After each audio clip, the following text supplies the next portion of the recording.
Пак се што гледаме бесплатно или користиме бесплатно, некако го плаќаме. Тоа преку систем, посреден систем, ја би ги нарекол некој вид на криптовалути, значи лајкот е криптовалута, така?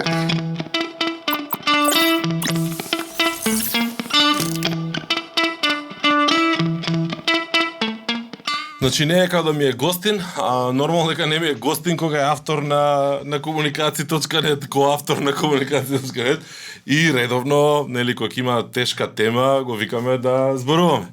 Се враќаме назад во Комкаст, се враќаме со Сеат повторно, се враќаме на тема која што можеби беше актуелна до пред недела две, малце повеќе, за нијанса повеќе, ама не дека ја изгубила нели својата актуелност и сега.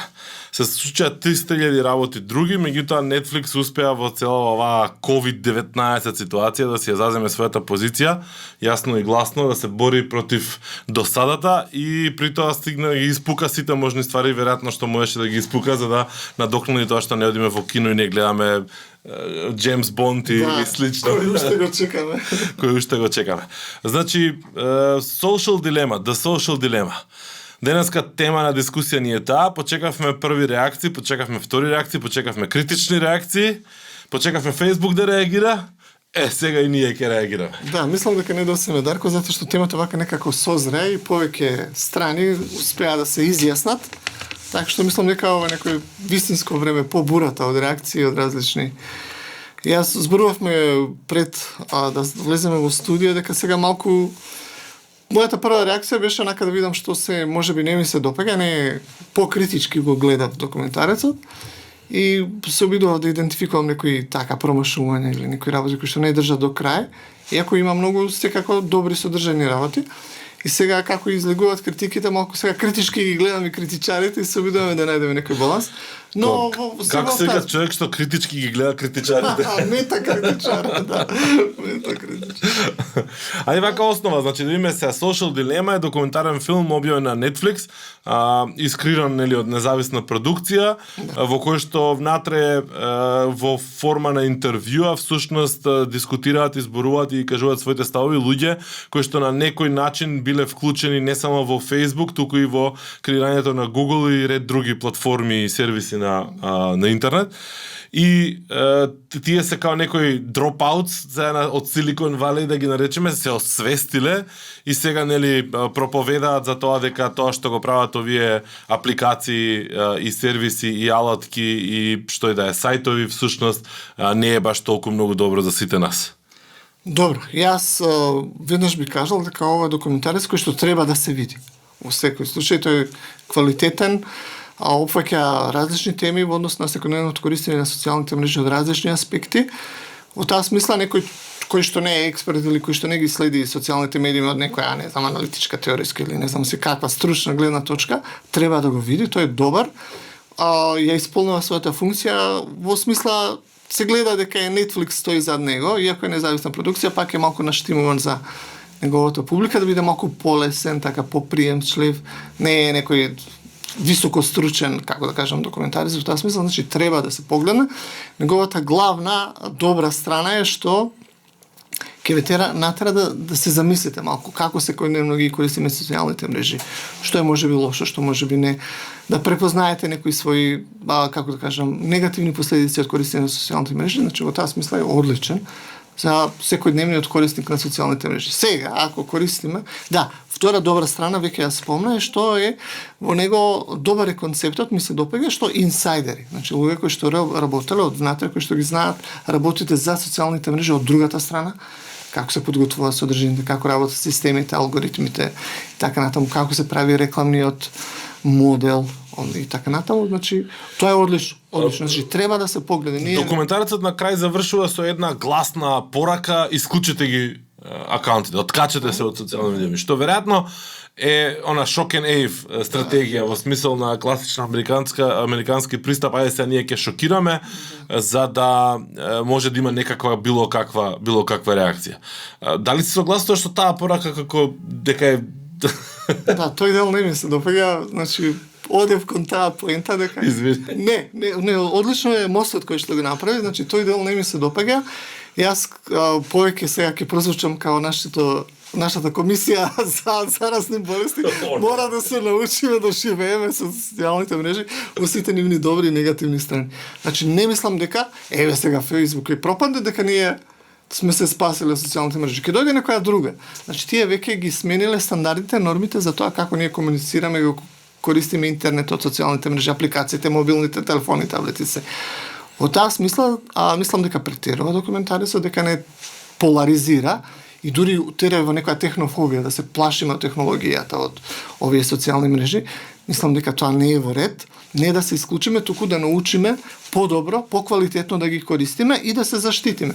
Во тој дел мислам дека е тоа многу подобро стојалиште. Јас во многу ситуации чувствувам потреба да се навратам на она да machine is using us, ако ти текнуе првото видео за social media, и на крај беше дека ние со секоја активност наша ја учиме машината како да ни одговори на нашите потреби.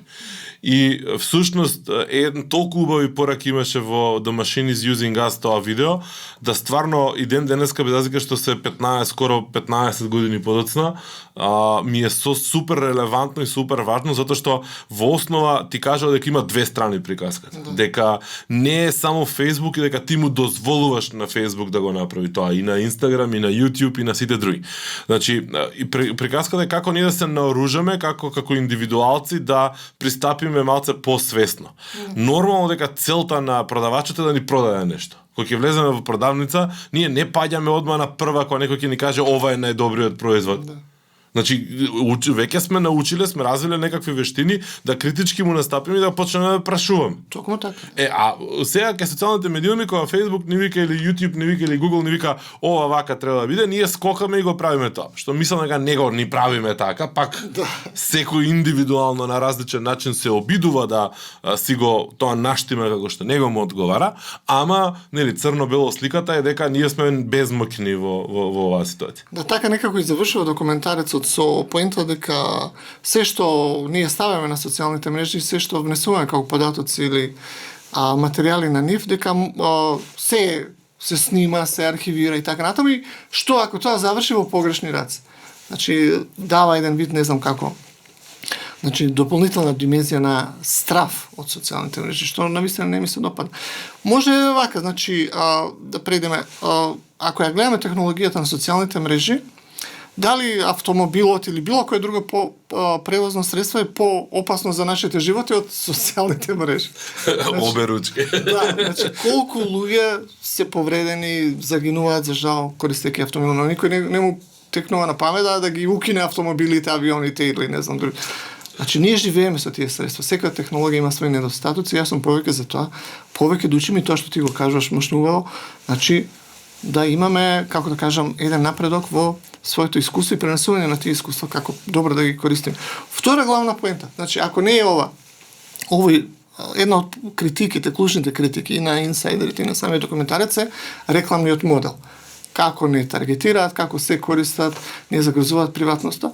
Добро, во ред, еве да речеме дека е 100%, иако секако не е тоа точно, што е алтернативата? Алтернативата или да плаќаме за се тоа, значи, еве, да ви дојде сметка, не знам, $200 годишно да плакате за Gmail-от ваш или за акаунтот на. Тоа е едната. Другата е да се вратиме на рекламниот модел на телевизиите, кој што мене навистина не ми се допаѓа. Пред некоја вечер, заедно во семејна атмосфера, гледавме нешто на телевизија и таму рекламните блокови се по над 10 минути. Неверојатно. Јас загубив трпение и не можев да го гледам тоа. Замислете да ве бомбардира некој 10 минути со реклама. Неверојатно. Сакам да кажам, има многу недостатоци во рекламниот модел на социјалните мрежи, како се користат тие податоци, како се контролираат, но што е алтернатива? Ја не мислам дека се тоа недостатоци. Ја мислам дека тоа се предности кои што може да ги искористиме ние како корисници во добро. Сакам да кажам, документарецот ги прави како крупни. Да, затоа што значи ние ајде вака, кога пребаруваме нешто на Google, благодарение на тоа што Google знае ние што пребаруваме и кои се нашите преференции, односно предпочитања, тип на содржина, историја и така натаму, ни нуди резултати. И ни нуди реклами во резултатите. Значи ни нуди топ 3 резултати се всушност реклами. Добро. Најголем дел од луѓето не се ни свесни дека се тоа реклами и кликаат без никаков проблем. Тоа значи дека тој одговор таму го решава нивниот проблем. Го одговара на нивното прашање.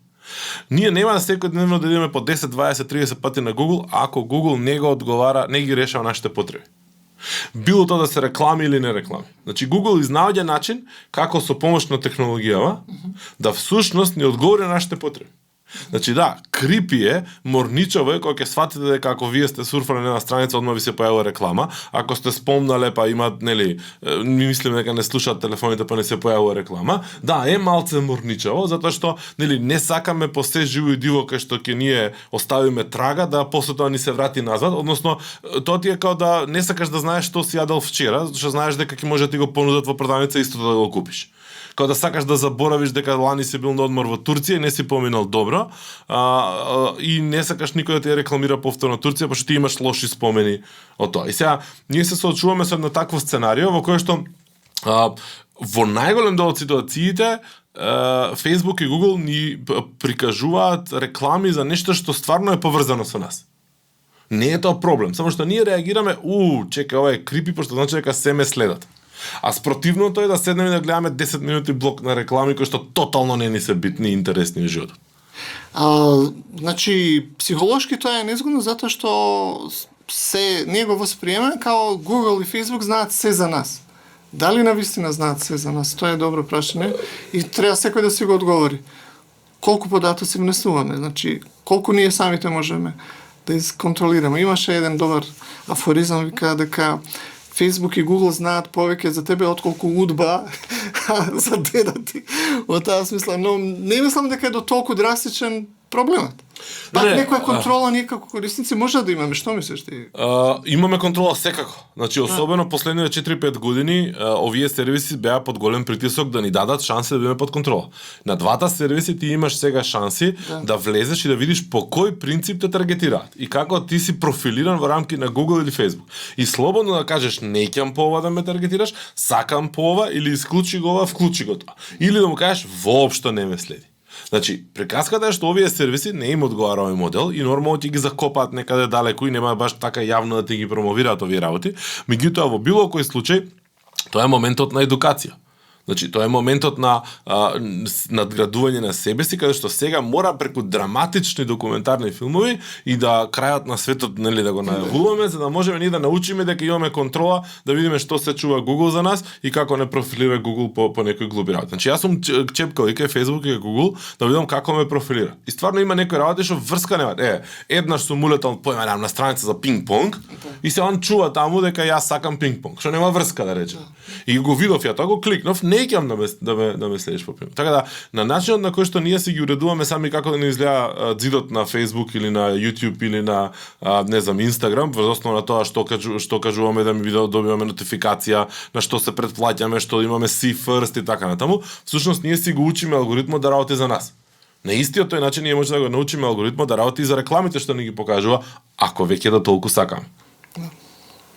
Добро, во голем дел се согласувам со тоа дека можеме да си го контролираме својот, како да кажам, дигитален впечаток на социјалните мрежи, но треба поголема едукација, да речем, или искуство, развивање, човек да биде заинтересиран да ги прочепка тие работи. Значи да не остави на некоја инерција на секојдневно користење. Кои се ми кажа дека, нели, се договоривме и ги следевме критичарите на документарецот. Кои се главните точки во кои што критичарите го напаѓаат документарецот? Зошто не чини? Токму една од овие неслучајно ја зачнавме темата со рекламниот модел. Значи дека не е тоа баш така едноставно и дека не е тоа баш така диаболично и дека ние сме жртви каде што тие знаат се за нас и дека сме, значи, како да кажам, под милост и немилост на Facebook, Google, YouTube. Facebook официјално реагираше минатата недела до, да речеме, јавноста со наслов What the Social Dilemma Gets Wrong. И има 7 точки во кои што образложува што промашил филмот и за мене ова е прв пат ми се чини вакво нешто да видам некој комерцијален ентитет да реагира на документарен филм званично со точки, еве вака. Претпоставувам дека ова значи дека осетиле потреба прво да коментираат, второ веројатно осетиле и раздвижување кај нив, намалување на број на корисници или што и да. И токму втората точка вика You are not the product, Facebook is funded by advertising so that it remains free for people. И сега има објаснување, токму ова што го дискутираме. Значи, за да биде спектакуларно и популарно, и јас сум го користел и го користам и ќе го користам. Ако не плаќате за производот, тоа што ти си производот, ама телевизијата ги продава нашето внимание исто како што го продава и Facebook. Која е разликата таму? Да. Пак се што гледаме бесплатно или користиме бесплатно, некако го плаќаме. Тоа преку систем, посреден систем, ја би ги нарекол некој вид на криптовалути, значи лајкот е криптовалута, така? Или прегледи, или шерот е криптовалута. Тоа се конвертира по тоа. Да, е нашето внимание, или борба за нашето внимание. Под системи, така натаму. Значи, мора да знаеме дека се што е бесплатно, на некој начин ние практично даваме дел од своите податоци или барем од своето внимание, своето време кој што го поминуваме, ти успеа да го конвертираат во овој случај во реклами. А втората точка на критика, ако се согласуваш да преминеме. Да, слободно. Тоа е развивање на зависност. Значи, добар дел од документарецот се однесува на тоа како Facebook не случајно ги развива своите услуги по пат на развивање на зависност, дека тоа не е случајност, туку нивна стратегија. И тука малку се диаболизираат тие онлайн giants или онлайн гиганти, дека се наметнува впечатокот, иако нема детали, дека тимови на психолози работа, тоа го испитуваат, се дава детали како тие хормонални механизми функционира, значи допаминот како се лачи, како тоа не привлекува да поминуваме што повеќе време, или адреналинот и така натаму, што може да ги заплаши гледачите во таа смисла дека дури на такво бихевиористичко ниво тие развиваат зависност. Повторно тука треба да се земе сето тоа со резерва, значи човекот не е оставен без контрола. Постои еден вид, ако вие се впуштите во таква инерција, дека може, да речеме, да се развие во зависност, но не е тоа некоја слепа улица од која што нема враќање, дека дури независноста не е толку безнадежна, дека на вистина тоа го има и во самата реакција на Facebook. Можеш нешто да дополниш? Да. Не, јас само кажам дека Facebook не е уникатен и не е да речеме напреден во оваа приказка. Значи, фамозниот YouTube Rabbit Hole е далеку пред Facebook, као замка сама за себе, која што те носи нели следно видео, на крај после 3 сати сваќаш дека ти гледаш нешто што тотално нема врска со тоа што си почнал да гледаш, а при тоа си издел 10 видеа за ревју на кабли, да речеме. Мислам, некој таква безсмислена работа. TikTok сега е ултра актуелен со For You, неговата страница, и како не држи внатре и ни добива внимание и така натаму. Меѓутоа, Facebook во својот аргумент на оваа точка, за кој што мислам дека мојот став е дека на таа страна, дека ангажираат луѓе и работат на тоа да ти го привлечат и задржат вниманието и развиваат механизми како тоа да го направат. Значи, тука сум согласен. Реакцијата на Facebook по оваа тема е дека всушност нивната цел на Facebook сега конкретно е да изгради вредност, односно битност, што во основа и е точно затоа што тие го подкрепуваат тоа дека во 2018 година значително многу го промени алгоритмот, изборувавме за тоа во доста наврати, во кој што го намалија бројот на различни прикази, различни постои, објави што му се прикажува на еден човек, го променија начинот на кој што ги филтрираат релевантноста и самите тие всушност ги овде кажуваат дека после таа промена се намалило за 50 милиони сати времето поминато, значи значително они сами си промениле алгоритам и значително го намалиле времето што луѓето го поминуваат на Facebook. Затоа што всушност решија дека ќе одиме да изградиме квалитет, а не да изградиме квантитет. Тоа се случува од 2018 година. И во ред други наврати, Facebook е чист, затоа што Social Dilemma се напаѓа на точки кои што веќе Facebook ги реши. Или барем декларативно ги реши. Малку доста. Со заштита на приватни податоци, со дозволата за тоа како ќе те таргетираат и нема таргетираат, со овој момент за вниманието внатре и така натаму. Значи, стварно се толку флексибилни, толку брзи, толку реагираат онака како треба да реагираат, дека не може ти порано, ама чека да ги притисне некој, да у оваа ситуација можеш комотно, ако сакаш, да ги браниш и да бидеш на нивна страна. Да devil's advocate. Да, јас тоа го забележав, да речеме, со YouTube видеата и таму е сменет алгоритмот, значи прилагоден реагирале на критиките. Во таа смисла мислам дека Social Dilemma не може да биде толку исклучив во критиките. Значи треба пак да се остави простор дека тоа е динамичен процес во кој што и социјалните мрежи се обидуваат да ги отстранат недостатоци. Порано пред 10 години навистина ако внесете 9/11 ќе ви даде милион конспираси видеа. Денес не е така. Че за ред различни теми тие така наречени ултравирални видеа не се толку присутни. Значи се води внимание колку толку е заштитен корисникот. Значи има некоја системска поддршка да речеме и уште ако се доедуцира или се обучи малку корисникот, мислам дека може да се отстрани овој проблем кој што е малку предимензиониран во social дилема. Мене конечниот впечаток од тие критики ми беше дека многу се поларизира нашиот однос кон социјалните мрежи. Дека ние сега треба тоа да го сватиме баш како дека тие ни се непријатели, дека тоа дел оној дигитален паноптикон. Сега не гледаат, цело време никој не гледа, Big Brother, нели? Значи не е толку драматична ситуацијата, корисникот има можности да си менеджира што остава на интернет, има, како што спомна и ти некои примери, да се заштити себе и дека не би требало толку да се препуштиме на тоа чувство дека ни се социјалните мрежи непријател. Сега да не испадне дека ги браниме, ама чисто низ визија на social дилема, малку да ги балансираме работите, да ги доведеме кон една Добро, реална средина. Да, има една многу битна работа.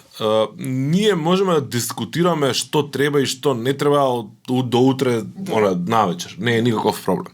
Приказката е што без разлика што властите, државата, законодавството, едукативните центри кажуваат, насочуваат, препорачуваат, корисниците се окажуваат своето преку начинот на користење. Значи имаш ти толкава хајка против TikTok во моментов во Америка, значи нема една позитивна вест за TikTok, се е застрашувачки, а TikTok расте, значи не може никој да го стопи. Имаме ние движење, петиција против TikTok, видов на Facebook, на родители, не знам, од Македонија тука. Па нека им забранат на децата да користат, не петиција да потпишуваат. Да се забрани TikTok, нешто така беше Facebook група. Сега да кажам, не е само глобално и кај нас. Не, приказката ми е дека, значи, еве имаме модел. Значи, американската влада пред се и GDPR Европа реагира кон големите, нели, тек компании, да преземат нешто околу лажни вести, околу конспиративни теории, околу ред други работи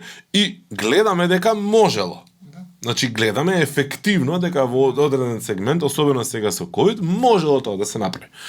Што не доведува до фактот да помислиме дека они можеле, ама не сакале во тој момент, пошто не им одговарало. Да.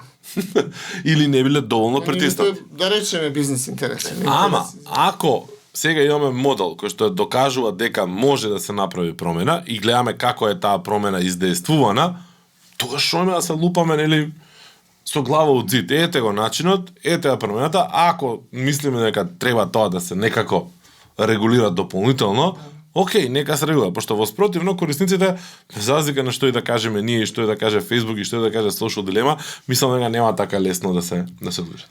Мене ми фали елементарна писменост, мене ми фали ова што ви кажеш ти, кај децата, значи колку време, што време, таа свесност дека ти оставаш трага, дека тоа се има влијание во твојот живот на еден или на друг начин. Значи тој момент мене ми фали. Да, се согласам.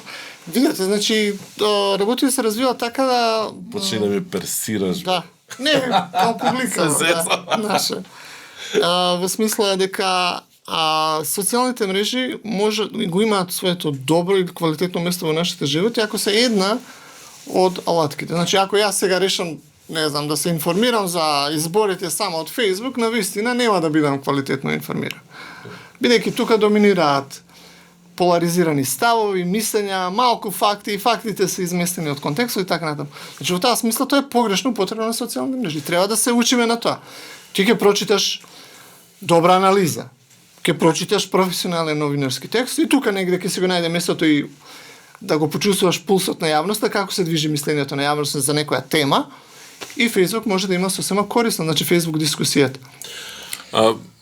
Кажи. Да, тоа е контекстот. Значи, ако само следиме вести или некои други важни општествени теми само преку социјални мрежи, тоа е веќе, според мене, изместување од својата вистинска улога. На два пати спомна поларизација. Да. Јајцето и кокошката. Колку се виновни социјалните медиуми за таа поларизација, колку се само резултат на тоа што нас ни одговара или ни се сервира таа поларизација, па си ја туркаме од таа Да, нас. за жал тука треба да се искатукува социјалните мрежи, порано беше малку поинаку. Значи они беа слепо посветени 2012-14 да си ја билдаат публиката, да ги градат тие милиони корисници и YouTube и Да. Facebook особено, Twitter, Instagram и така натаму. Значи алгоритмите повеќе посветува внимание на квантификацијата. Сега почна да се балансира тој модел после бројни оправдани критики. Тука сме да им дадеме шанса, да го среда тоа, но што остана? Се смени културата на користење на социјалните мрежи. И луѓе почна, и уствари доминантно ги сваќаат социјалните мрежи како некој издувен вентил, каде што можат без било каква одговорност, често и анонимно да кажуваат екстремни работи, без никакви последици. И кај нас, и во наша општествена реалност, социјалните мрежи тоа стана. Значи, еден вид на јавен простор, стадион, каде што може вие да пцуете, да викате, да навредувате, да напаѓате без каква било основа, таа култура остана. Значи, сега е проблем да се смени културата, локалната, глобалната, како и да е, на користење на социјалните мрежи. Тука сега имаме проблем. И затоа е нужно потребна едукацијата. Не само обуки ваму таму, туку низ некој редовен процес. Најдобро образование има сега. Како тоа да се смени? Онлайн образование. Тоа не знам, тоа нека му ја мислат овие што се усобраени и такви некои комисии. Која тема не ја чепнавме, а сакавме да ја чепнеме? Па не знам, еве ти вака, малку се наметна. Па не, зборувам од критиките и слично. Од критиките, да. Зависност, Тоа го зборевме. рекламниот модел, Добро. тоа као диаболичниот аспект сега, што ако сите овие податоци некој реши да ги злоупотребува и како да се заштитим. Тука има добра доза на како тие ги штитат нашите податоци. Јас, мислам, ги следам тие работи од некоја стручно-истражувачка гледна точка, доста се шкрти. Иако се чувства дека работат на тоа, дека навистина ги штитат податоците на своите. Нели ни дадоа и можност да ги даунлодираме, особено Facebook и другите социјални мрежи. И јас си даунлодирав од Google. Да, и јас тоа го направив, проверувавме, чепкавме таму, значи имаме некој чувство на контрола, но мислам дека во тој дел треба уште да се работи. Значи да ги уверите луѓето дека нема сега тоа да го продаде, не знам, на некоја Добро, на таа тема држава, Европа не е знам многу што. понапред во смисол на Да, GDPR заштита, и да. примера на GDPR, мислам нели тоа е General Data, како беше Protection, бла бла бла, rights regulation или regulation, како? Regulation, да. Добро. Но знаеме дека во Америка има доста трговци со податоци и доста фирми всушност живеат и работат благодарение на продавање на податоци кои што после тоа се користат за разноразни други таргетирања. Тоа беше примерот порано и со Facebook, дозволуваше да вие од надвор податоци си ги внесете кај него и да ги искористите за да таргетирате корисници. Мислам дека тоа е значително многу е променето после Кембридж аналитика скандалот и тука доста се напредуваше. Сега, значи вака, ја пак ја кажам, човек ако сака да ги брани социјалните медиуми, има материјал да ги брани сега. Пред 2 години немаше да има материјал да ги брани. Зборуваме за една поинаква реалност сега. Да, и мојот општа, значи имам два да речеме општи коментари за филмот. Прво ми е дека е задоцнет. Значи дека е онака како so last season пристапот, она сеење страф и слично, кога она Delete Facebook беше пред 2 години и кусур актуелно, а сега ти филмот е завршува. И второ, мене ми се малце, не можам да основано многу да ги критикувам, меѓутоа тажни луѓето што коментираат. Сега од една страна он е као гениалецот што го осмислил тој сектор или дел на сервисот и као свака част ти си познат по тоа, и одеднаш ти сваќаш дека на крајната цел на сервисот била друга и се освестуваш и сега не знам, сега ќе проповедаш Јеховини сведоци чудо време. Мене малку тоа ме е чудно, има она нели као кога се судат, има еден вид на аргумент кој што адвокатите на бранителите го кажуваат, тоа е disgruntled employee, некој кој што огорчен, бивш вработен. Сега не се кажа, не ги знаеме. Јас не велам дека тоа случај сега, ама не ги знаеме нивните стори, зошто излегле, кога излегле, како излегле. Значи треба малку со доза и на резерва да ги гледаме нивните сведоштва. Да, пошто мислам сега го имаш типот Аза Раскин и таму некој други кој што е поврзан со Firefox, кој што увелико онака како го изгуби битка у прелистувачи, у борба за заштита на интернет и така натаму, што секако е релевантна работа, ама некако нигде ги нема се. Можеби си имаат некоја секна сенка под сонцето да си ја бркаат, ама се искаат што они критикува. Се чекаме малце батал, мислам, дај стварно која е твојата позиција? Зошто? Мислам, ние знаеме дека они биле вработени таму. А зошто не се? И каде се сега? И колку се битни? И колку да, се може би отишол конкуренција. Да. Или некој друг вид. Тоа треба да се обрне внимание, малку е поширок. Дали сакаш што нешто да додадеш на овој дел? Не. Јас пред веќе следен дел кој што го нема во документарецот, а според мене е многу важен. Ајде. Значи, Social Dilemma не зборува како социјалните мрежи ги изместуваат традиционалните или другите медиуми, електронски какви да се, од професионалното новинарско работење. Тоа многу ми недостасува. Значи сега тие придонесуваат кон тоа да се изгуби директната врска помеѓу корисникот, гледачот, посетителот на веб страницата и медиумот. Сега некој медиум за да пробие некоја историја мора да му плати на Facebook, така, за да тоа биде спонзор. Често гледам такви. Да. И од оделите за односи со јавност, PR. Да. Оделите на институции, на компании, така натаму. Значи, тука е една крупна тема која што е прескокната. Не знам дали се согласуваш. Прескокната е... Или зошто е прескокната? Да. Па не знам, ја мислам дека фокусот е на крајниот корисник. Крајниот корисник на крај не го интересира, знаеш, како стига информацијата до него.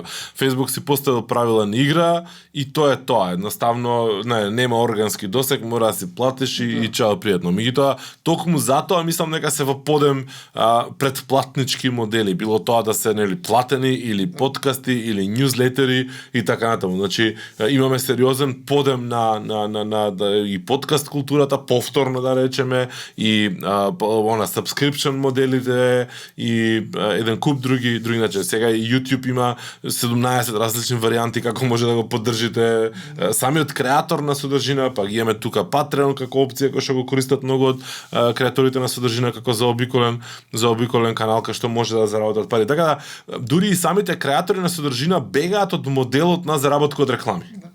И се обидуваат да најдат начин директно да заработат, односно да наплатат кај своите корисници. Верувам делумно под мотивација дека сакаат прво да ги заштитат корисниците, второ да не ги малтретираат корисниците, треба да имаат контрола комплетна на тоа што се случува и како се случува. Четврто, неќат да го богатат Facebook и YouTube и Google, затоа што они земаат еден мал дел, а ја креираат целата содржина. Мада сега тука е дискутабилно, пошто овие им ја дават платформата и публиката и функционалностите и се, ама има сериозен шифт, сериозна промена во тој сегмент, да знаеш. Мојата, како да кажам, позиција беше дека социјалните мрежи во голема мера влијаја самите медиуми да се ги сменат форматите на кои што ги објавуваат вестите. Значи, повеќе да бидат такви со кетчи, кликбейтинг, некои финти или штосови со кои што ќе привлечат. Значи, социјалните мрежи го зголемија лошото влијание на кликбейтингот, да речеме. Значи, за да се пробие некоја вест преку социјалните мрежи и така натаму, потоа тоа нормално си го наплатија и во таа смисла повторно направија штета која што сега медиумските професионалци имаат проблем да ја средат. Значи, кратки текстови. Да речеме, ние сега како можеш ти со критериуми на професионално новинарство да анализираш или критикуваш некоја информативна веб страница. И ќе кажеш, добро, во твојата сторија има само една страна. Каде е другата страна, третата засегната страна? Кога самиот медиум, онлайн медиум, свесно го прави тоа. Сака да направи 5 вести. Да. Значи, сите страни ги има он, ама во 10 вести. Да едната страна има 3 вести. За да има повеќе кликови, за да повеќе помине тоа. Значи, социјалните мрежи го интензивира или го засилија таа потреба на хиперпродукција на вести.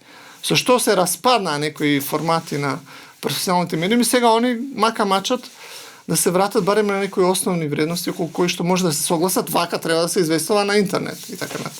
Во тој дел мислам дека има место за критика, не е покриен, а во право се согласувам дека не им беше тоа фокусот, сега да ја фатат и веројатно може тоа во некој посебен документар да се го анализираат. Но ете, тоа не беше спомнато, мислам дека е. И во последниот дел од подкастов ќе се обидеме да ја пренесеме нашата порака, која што би сакале да ја има како завршен дел на филмот The Social Dilemma. Нивната порака беше, нели, избришете го профилот, погледнете, нивните деца немаат социјални медиуми. Немаат присуство на социјалните медиуми, не ги користат социјалните медиуми. Ако они не им дозволуваат на своите деца да ги користат, тогаш зошто вие би им дозволили на вашите? Па ја не би им дозволил на моите деца секако исто така, без разлика дали Марк Зукерберг и други би им дозволуваат или не, ама на 9 години, на 3 години, на 5 години, стварно не би им дозволил. И верувам дека поголемиот дел од луѓето во светов не им дозволат, особено во, да речеме, поразвиените општества. Ако не е нашата порака, избришете ги своите акаунти на социјалните медиуми. Која би била нашата порака? Нешто малку изашна во муабетите кои што ги имавме, тоа е балансирањето. Значи, не користете само социјални мрежи за одредени работи. Значи, не е Инстаграм единственото место каде што вие можете да се дружите или да следите некого. Не е Фејсбук само единствено место каде што ќе видите што се случува на политичката сцена или не знам, која да е друга платформа. Значи, рамнотежата. А социјалните мрежи имаат свое корисно место ако тоа добро го искомбинирате со други извори. Квалитетни професионални извори на информација, аналитички содржини, дали е тоа статија, дали е некој документарец, дали е некој интервју и така натаму. Значи во таа смисла, мислам дека е нереално, дури и утопистички, ние сега да правиме некои акции, избришете си ги Facebook профилите или не знам Instagram профилите или што и да. Балансот, потоа едукацијата, личната едукација, тоа не мора ништо да биде формално, додека барем, не знам, некој не се свести тоа да го внесе во некоја нормално образование, во образовниот процес, сами да се едуцира. Значи да видиме тоа што ни пречи, тоа што, не знам, ни го осиромашуваат секојдневното искуство во однос на и на дружењето, и во однос на следењето на најважните настани, полека да се ги отстрануваме тие работи. Мислам дека тоа е најважното. Ке се вратам повторно на онаа максима да научиме здраво да живееме и со социјалните мрежи, со еден вид на подобрување на своите способности кога ги користиме, со еден вид на комбинирање на различни извори на содржини и со еден вид на задржување на таа критичка свест. Се што примаме, да не веруваме слепо и да не се впуштаме во некоја инерција на површно користење. Добро. Мојата порака би била многу, да речеме, ова што го кажа исто, ама ќе се одам да го поедноставам. Значи, мојата порака, некаде во август објавив еден статус и реков дека ќе го повторувам најмалку еднаш неделно е. Основниот проблем на луѓето во да речеме, нашето општество и пошироко е што не пребаруваат и не кликаат. Да. И тоа е, да речеме, мојата порака. Значи, пребарувајте и кликајте. Барајте да најдете зошто е ова вака. Значи, поставувајте прашање, зошто е ова вака, како функционира, Значи, сите ние сме воодушевени кои гледаме ние емисии на Discovery, how it's made, how they do it и слично, а никој не се интересира да разбере тоа, нели, работите што секојдневно ги правиме, како всушност стигаат до нас, зошто стигаат до нас и така. Значи, не треба да бидете вие убер паметни за едноставно да направите 3 клика наместо еден. Почна да ме бомбардираат реклами на интернет за научари од компании кои што продаваат технологија. Ми беше многу чудно. Што направив? Отидов да ги сурфам, потрчив вкупно 15 минути, да видам кој е брендот, да видам во светот што се зборува за брендот, или за брендовите, пошто има повеќе различни, и да видам која е нивната продажна порака. Значи, пошто тие се разликуваат, пошто одеднаш се имаме тотално нестандарден тип на продавница, ти продава тотално неочекуван производ. И сваќате дека таму некој си блу, сини зраци, некој као бла бла бла заштитувале од компјутерски уреди и не знам што, од екрани. И 3 преварувања на интернет и треба да стигнеш до некакви, барем ако ништо друго, различни ставови по ова прашање. Значи, мене ми треба вкупно 15 минути, за да малку ми се различната работите и знам како да пристапам на темата. Не да донесам одлука, далеко да донесам одлука, него да сватам зошто сега ваков тип на компании продаваат ваков производ, колку овој производ е само мода, колку е реално му држи вода. Местото. Значи, 15 минути се обраши. Значи, пак е потребно. Мојата порака е кликајте луѓе, значи, кликајте, ништо повеќе. Доволно е. Да. И втората работа е пробајте недела дена без социјални медиуми. Ќе сватите дека апсолутно ништо различно нема да ви се случи во живот. Значи ништо нема да ви недостасува, ништо нема да бидете неинформирани за работи за кои што Исклучени од сакате светот. да, значи како да кажам, не сум го правил Сме го толку правиле често, тоа ама и го знаеме чувството. Навистина се живее сосема. значи, не викам ја да го избришете. Напротив, никогаш нема да го кажам тоа. Не дека ми е гале, кога некој ќе избрише, ја му кажувам честито свака час, пошто тоа е стварно успех. Меѓутоа, моментот Како е да се дека откажам од цигари. ние мислиме дека не можеме без нив. Пробајте, чисто за да сватите дека можете и самиот тој факт ќе ве стави во позиција да бидете многу по-индиферентен и по-малку како да кажам, зацапани во Во таа смисла е во многу преказ. добро. Пробате да тестирате, дали да паузирате, дали да абстинирате, за да се задржите слободата на изборот. Можам, но не морам. Сакам кога сакам, Да. колку сакам. Јас на времето дискутирав со тоа да ме кажа, ти си нон-стоп, викам, ја можам да бидам без интернет, Да. без телефон, Не ми без пречи. ништо. И Може би затоа што ние сме генерација која што, да речеме, телевизиска генерација. Па не знам, види, дали не ми сега за треба за помладиве, работа, ме то- сваќаш, значи. Не знам дали за помладиве е потешко тоа да го направат. Па не. но Треба да Не, проба. Не, види, значи ќе ти кажам од моје лично искуство не е потешко, пошто само треба да има нешто што му е доволно интересно. Да.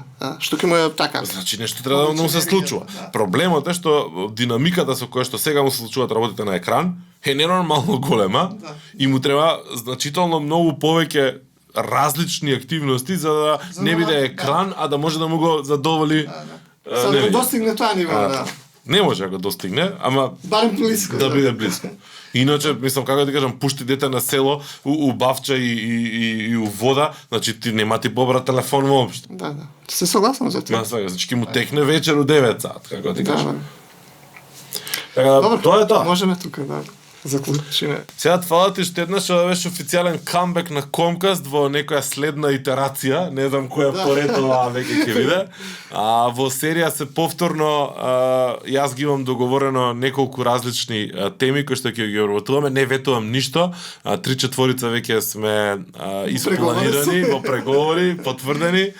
Како и да е, ветувам Жими све најмило, Жими Кршки Честит Кандило, пионерски збор. честит Титов пионерски збор, дека Comcast нема да биде инцидент од сега понатаму во оваа зимска COVID-19 сезона.